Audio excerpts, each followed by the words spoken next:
আজ প্রকাশিত হয়েছে বহুল প্রতীক্ষিত জুলাই ঘোষণাপত্র। একটি বছর পর দেশের মানুষ এক বছর পূর্তি উদযাপন করেছে সাবেক প্রধানমন্ত্রী শেখ হাসিনার দেশ পদত্যাগের পর। জুলাই ঘোষণাপত্র পাঠের সময় ডক্টর মোহাম্মদ ইউনূসের পাশে থাকা কে এই তরুণী, অনেকেই জানতে চেয়েছেন। জুলাই গণ অভ্যুত্থানের বছর পূর্তিতে জুলাই ঘোষণাপত্র পাঠের সময় বাংলাদেশের প্রধান উপদেষ্টা ডক্টর মোহাম্মদ ইউনূসের পাশে দাঁড়ানো এক তরুণীকে দেখা গিয়েছে। তা নিয়ে সামাজিক মাধ্যমে চর্চা করছেন অনেকেই। কে এই তরুণী? প্রধান উপদেষ্টার ঘোষণাপত্র পাঠের আগ মুহূর্তে বক্তব্য রেখেছেন তিনি। এর পূর্বে এই তরুণীর দেখা পায়নি অনেকেই। খোঁজ নিয়ে জানা গেছে এই তরুণী জুলাই গণ অভ্যুত্থানে শহীদ মাহমুদুর রহমান সৈকতের বোন সাবরিনা আফরোজ শ্রাবন্তী।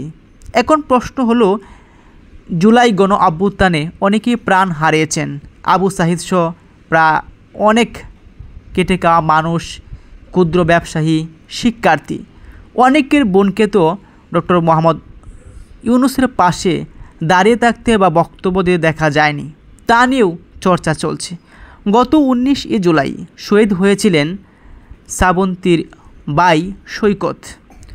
সূচনা বক্তব্য সাবরিনা আফরোজ শ্রাবন্তী বলেন, এক বছর আগে 19 জুলাই আমার পরিবার যখন আমার ভাইয়ের লাশ শহীদ সোহরাওয়ার্দী মেডিকেল কলেজে পাওয়া যায়, তখন দেখা যায় তার মাথায় ছিল রক্তাক্ত ব্যান্ডেজ।